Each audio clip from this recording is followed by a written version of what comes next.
evening, and welcome back to the Anfield Dream podcast. It is such an exciting day, such an exciting day. I am just so proud of the lads. They have been phenomenal.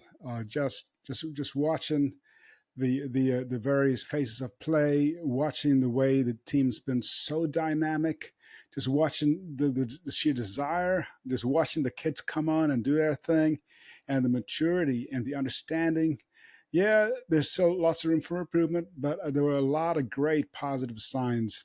As far as the keeper goes, Kelleher is I can see his confidence starting to rise. He still isn't the Kelleher, of maybe a couple of years ago, but he is getting there. He is getting there. So a lot of it has to do with rhythm and playing time, and he's getting there. But my goodness, it's where do I even start? The entire back four, the line was just imperious. It was really, really beautiful watching the understanding. They were almost playing, in in defense. Once they were back to your 4-3-3, but once they were bombing forward, it was like they were playing with a double six. Joey was there, playing off the shoulder of Maka, and I mean, Joey's his just range is his of skill what that he's showcasing is pretty remarkable. Connor down the right. I mean, I was very very proud of him. Yes, a little bit issue there with the goal, but hey, I mean, Harry's one of our old boys, and that's just a learning experience. And Virgil and Kwanzaa, my goodness, it's I see Kwanzaa as Virgil's not so many me. I mean, the kid continues to impress. The range of passing is getting so much better. The precision, the flight, the judgment, the vision of the entire pitch. I mean, and then, of course, Joey doing what Joey does. And then down the middle, I mean, Maka, my goodness. Maka was just, yet again, on another level. Um, well-deserved rest. Of course, would like to have seen him finish up, but I understand why. And he was taken off, two-thirds through the game. But yet another fabulous outing. And when you look at the way, I mean, literally, they just dictated. They did whatever they wanted to do. The interchange of play, the overlaps, it was just wave after wave. It's this team is trying to is really hitting that 50, 60, 70% where they're starting to feel each other and just know where their fellow teammates going to be, just going down the wings, and you see Lucho in defense, Lucho on right, Lucho on left, and the same thing with Nunes, and the interplay. Elliot was all over the place. My goodness, that boy has an engine on him. Um, it was just beautiful. It was just beautiful just to watch like just watch these kids come alive and the desire. And of course, Fulham was giving it all they had, but it was no doubt in my mind, even a silly goal which they should never have conceded.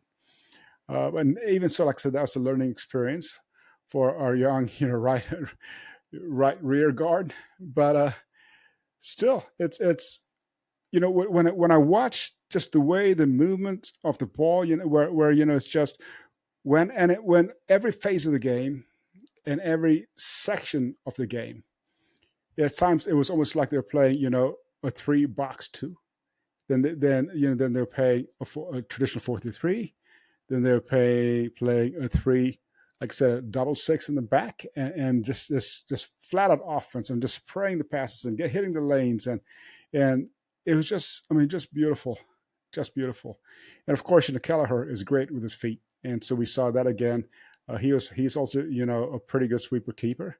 We're so used to Allison and his sheer presence that just intimidates folk, and his sheer ability. But Keller is not a bad deputy. He is not a bad deputy, and a little more game time, a little bit more consistency, a bit of better rhythm, and I see a lot of stuff coming from Kelleher.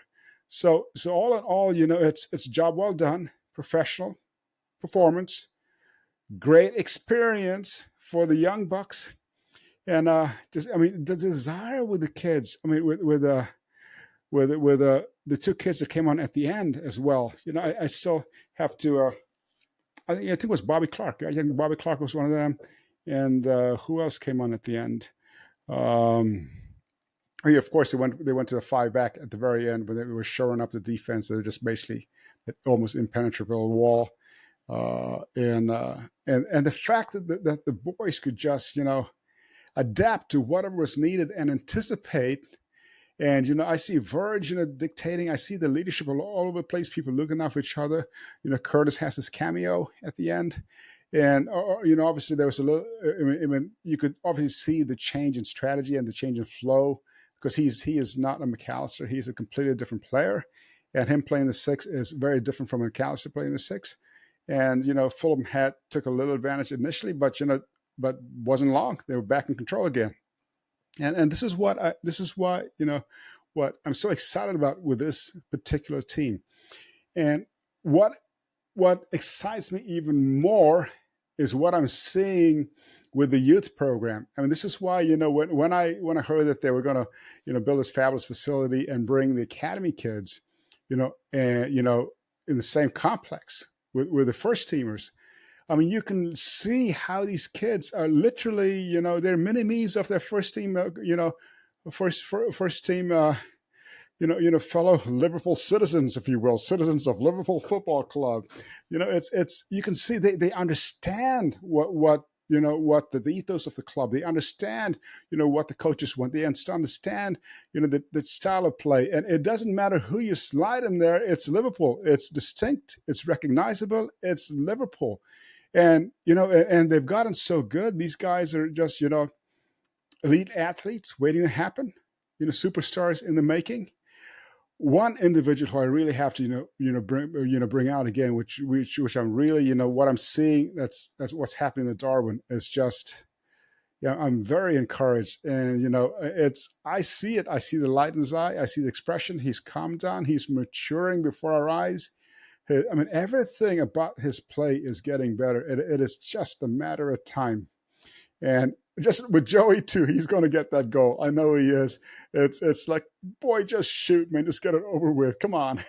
but then it's just listening to the crowd going, the Wembley chant. It's just the best team in the world, best team in Europe. We're going to Wembley, and yes, we have. We booked our ticket, the first of the season. And there will be a second. I'm confident coming up soon this weekend. Has a part a little bit to do with that. And I'm confident in the ability of the boys to get the job done back at Anfield. And then, of course, back to the Premier League. And, it's just the only game that matters is the Norwich game. There's no other game before or after that. That is the only game. And then the game after that is the only game. And the game after that is the only game. And the game after that is the only game. And that's how you have a champion's ethos. Because when you're able to concentrate completely and have the entire team focus on a singular task, and you start seeing the entire team moving as a unit, as a team, as a body, it's so many moments. I mean, it was just breathtaking to just see the one touch interplay. It's all coming together, and it's getting very, very, very exciting. So anyway, guys, it's been another very, very, very long day. Keeping this video short, but just wanted to congratulate the lads and congratulate the fans who are relentless, who are faithful, who always show up wherever Liverpool are at, and support the lads on the pitch. And I saw Jurgen just bring Jurgen, proud Papa Bear. And so all in all, very pleased with the performance, very excited. And next coming to an FA Cup Theatre of Dreams coming up next at Anfield, this coming Sunday. Looking forward to it. You guys have a blessed night and peace out. You will never walk alone. Talk soon, guys. Talk soon.